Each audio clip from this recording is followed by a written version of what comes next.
Welkom by Politiek van Toeke tot nou, deur Essie en Johan. Ons is so bevoorreg vandag om by 'n skat uit te kom wat eintlik lewe vir die wêreld waar ons groot geword het. Charlotte, baie dankie dat jy by jou kan wees. Dis 'n voorreg, ons het deur jou boeke gewerk en jy het net soveel inligting, jy is so lief vir die geskiedenis. Ons sal daar hier by jou sit en kuier. Maar vertel ons kykers net 'n bietjie oor waar is ons en hoekom is dit vir jou so spesiaal om hier te kon groot word in die konsentrasiekamp hier in die Vrystaat? Hallo, Essie, baie welkom hier by ons. Ek het groot geword in die omgewing en hier op ons plaas was die konsentrasiekamp Vredefortweg. En ons as kind het ek baie geleer van die oorlog en gelees oor die oorlog en ek het 'n diepe haat teenoor die Engelse volk ontwikkel. En daai haat is nie reg nie. En want wraak en haat kom ons nie toe nie. Ons Hemelse Vader sal die wraak neem. Hy sal geregtigheid laat geskied. Maar ons moet onthou, ons mag nie vergeet waar ons volk vandaan kom nie. Want as ons weet waar ons vandaan kom, as ons sien hoe die Here ons beskerm en bewaar, nog deur elke struikelblok wat ons volk deurleef het, gaan ons weet waarna toe ons kom. Ons gaan nie twyfel nie, ons gaan weet, ons het reg om hier in Afrika te wees, want ons het 'n doel, hoekom ons hier is. Ons is nie sommer maar net hier om ander volke se plek in te neem of se grond te steel nie. Daar bestaan nie so 'n ding nie.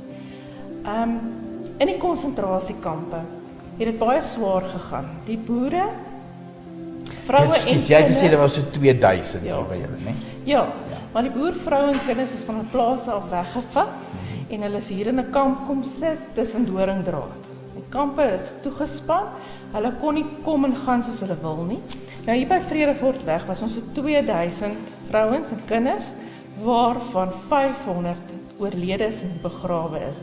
Dis die kamp met die tweede hoogste sterftesyfer in al die konsentrasiekampe. Ek dink net Betuli het 'n hoër sterftesyfer gehad. Dit was nie 'n groot kamp gewees nie, maar dit was 'n baie 'n slegte kamp, het was sleg geleë gewees. Dit was hier teen 'n kraantjie gewees. Daar was geen skaduwee nie, daar was nie water nie, daar was nie vuurmaak goed nie. Hulle het in kloktente gebly. 'n Familie van so 15 mense het in een kloktentjie gebly waar hulle nie eers kon sit eintlik, almal binne in die tent nie. Daar's kindertjies dood tussen hulle, ouma is dood, en die volgende dag is hulle net weer begrawe. Nou Tannie Kleinhans het vir my vertel van hoe sy kan onthou van elke dag se begrafnis, hoe hulle die stoet afgeloop het elke liewe dag en gaan mense begrawe het. Daar was nie hout om kussies te maak nie, hulle is in komberse toegevou en hulle is gaan begrawe. En dan het die dominee Wiegand vir ons vertel, hy was so 5-6 jaar oud in die tyd van die konsentrasiekamp en hy het vir ons gesê, al wat hy kan onthou is die honger. En sy ouma en sy ma en sy sussie se laaste woorde was, ek het honger. Hulle is ook al 3 begrawe. Dis hartseer stories wat ons hoor. As ons vandag moet gaan stap, gaan ek 'n dag lank stap van waar hulle moes hulle water gaan haal het. Om vir 2000 mense drinkwater te gaan haal in 'n Oscar. Nou ek het nog nooit regtig in my lewe 'n Oscar gesien nie, maar hy kon nie baie water vervoer nie. Daar was nie waswater nie. Daar word gesê die vrouens en kinders was vuil in die kampe, maar het hulle seep gehad, het hulle water gehad.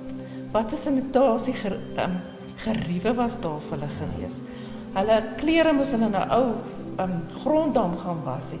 Het julle al gesien hoe lyk 'n gronddam se water? Dis bruin, dis nie skoon water nie. Nou moet jy gaan klere skoon was in grondwater. Jy kan mos nie.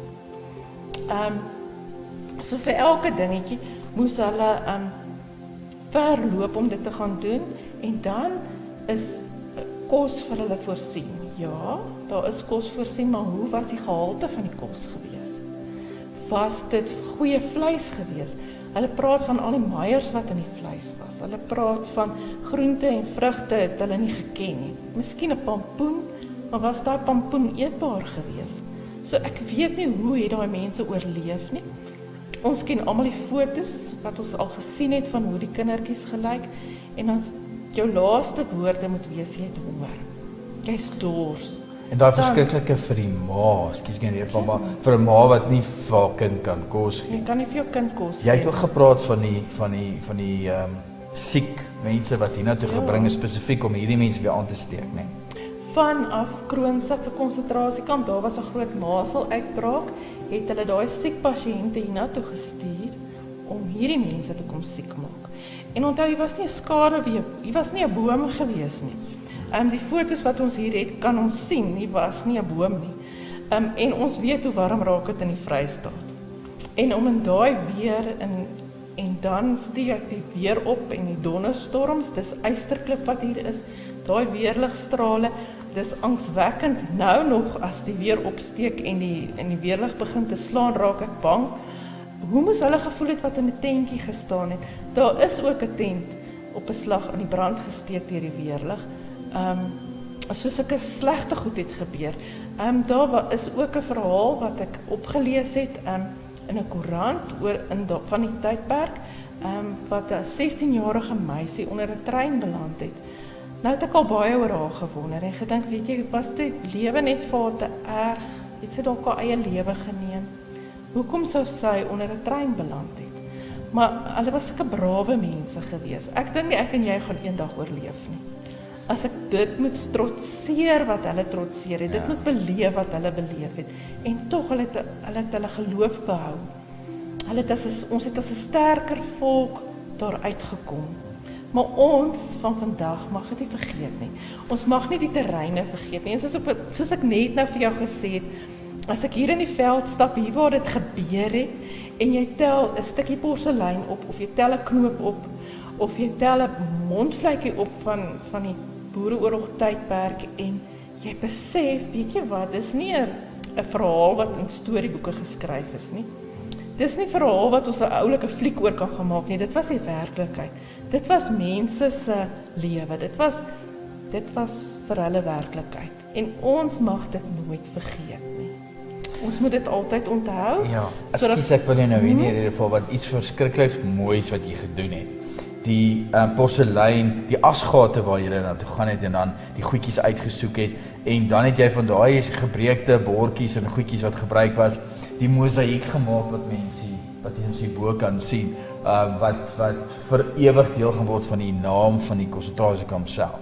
Ja, jy kry dit baie, alles kan nie heel bly nie, so daar's baie stukke in 'n porselein, wat ons optel, en wat doen 'n mens daarmee? Jy wil nie hier dit moet weer in iemand se pad staan nie, en jy wil dit laat behoue bly. Ja. En toe het ons op die idee gekom en die gedagte gekom, kom ons maak 'n mosaïek daarvan, maar ek wil nie 'n pot gaan mosaïek nie, want dan gaan dit weer in iemand se pad staan. En so het ons baie lank gewik en geweeg, en toe het hierdie idee gekom van, kom ons mosaïek die naam. En dis nou Vredefortweg konsentrasiekamp. Dis gelukkig 'n lang naam, so ek kom baie van die porselein gebruik het. Daar's ook bottels, die blou botteltjies, wat gebruik is, en ja, as ek hierdie stukkies porselein so gepak het, dan dink ek, wat 'n mooi ou plaashuis het dit gestaan. Hoe trots was hierdie vrou oor haar porseleinbak, en vandag is dit nie heeltemal verlore nie. Dit is daar dat ons kan onthou. En daai bak het konsentrasiekamp toe gekom, en sy het hom hier, was dit dalk haar mooiste bak wat sy herinner het na haar huis op die plaas, né? Ja. Vertel my gou van Emily Hophouse. Emily, soos julle almal weet, was hierdie Engelse dame wat nie van oorlog gehou het nie, en sy het geglo daar moet nie oorlog wees nie, en as daar oorlog uitbreek, dan het sy geweet, die vrouens en kinders is die leidende party in 'n oorlog, want onthou, oorlog het nie wenners nie. En sy het toe Suid-Afrika toe gekom, en ons ken almal haar storie, en in die kampe wat sy wel kon besoek het gedurende die oorlog, het sy gesien hierdie Afrikaner vrou het 'n edele inbors, en hulle kan die mooiste naaldwerk doen. Hulle het hierdie gawe om uit niks uit iets te maak. En sy het hierdie droom begin koester, dat sy hulle 'n adelike kunsvorm wil aanleer. En na die oorlog het sy tuis nywerhede help stig, en so het sy ons gaan geld vir ploë en vir saad en vir dat die boere weer kan begin en ook die vrouens weer kan begin en dat ons die volk kan opbou. Maar toe sê hulle nou, die kantskole wil begin en hulle wil leer oor kant, het hulle vir gesê, nee, hierdie mense het niks, hulle het nie klere nie, hulle het nie komberse nie, hulle het nie gordyne nie, hulle moet basiese goed so spin en weef leer, dat hulle vir hulle self kan klere maak en die nodige basiese behoeftes aan kan voldoen. En so sy het die gedagte van kant bietjie op sy geskuif, maar op 'n latere stadium het sy besluit wel sy gaan tog die vrouens kant leer maak, want dit was 'n adelike kunsvorm, net die adelikes in Europa mag kant gedra het aan hulle klere. So die gewone ou man op straat het nie kant gehad nie. Daai mense wat dit gemaak het kon die kant dra nie, net die adelikes kon dit dra. En sy het vir Johanna Osborn, 'n Suid-Afrikaanse meisietjie, sy was Johanna Rood. Het sy saam met haar geneem Italië toe en hulle het gaan leer kant maak. Weens haar gesondheid kon sy nie terugkom Suid-Afrika toe nie.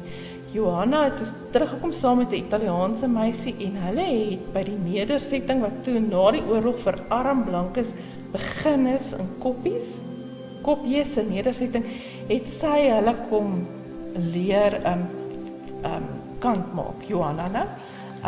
In die begin was dit baie moeilik geweest want hulle het nie gebou gehad nie, so Johanna en die Italiaanse meisie het op 'n perd geklim en hulle moes gery het na 'n plaashuis toe en dan het hulle vir die mamma en haar dogters geleer om kant te maak.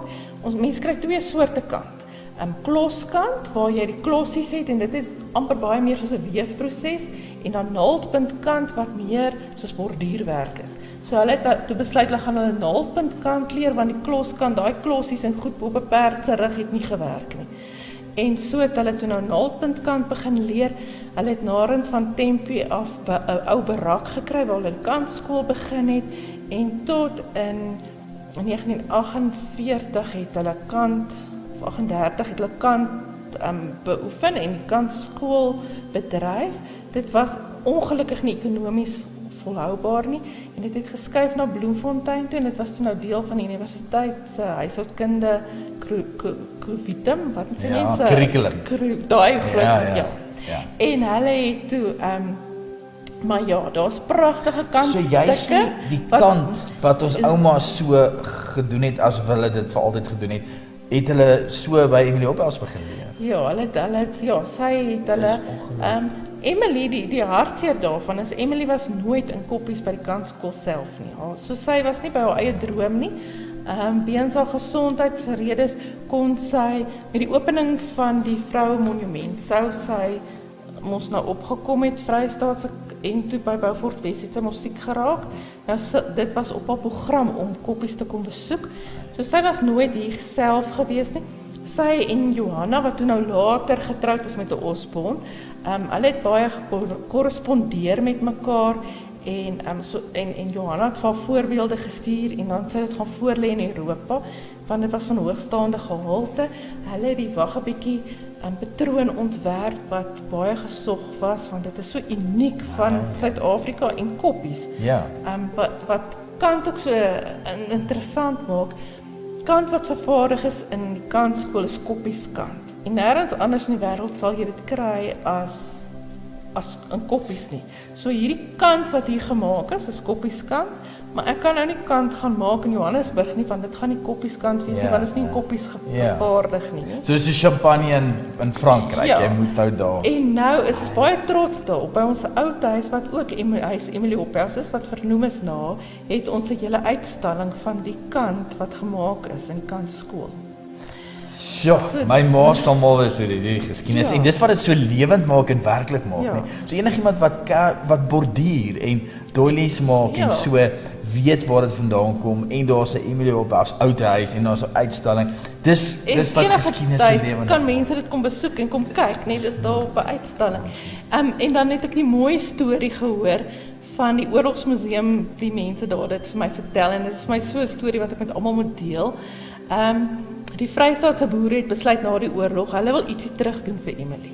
Want dit is mos nou in ons kultuur. Ja, dankie sê. Ons sê mos dankie. En hulle het toe nou in Jagersfontein, so diamantmyn het hulle 5 diamante gekry. En hulle het dit Duitsland toe gestuur om dit in platinum vir haar halsnoer te set. En hulle het dit vir haar gestuur en sy het toe nou die halsnoer gekry. En na dood het sy na testament. Nou onthou Emily is eintlik as 'n arm vrou dood in baie eenvoud.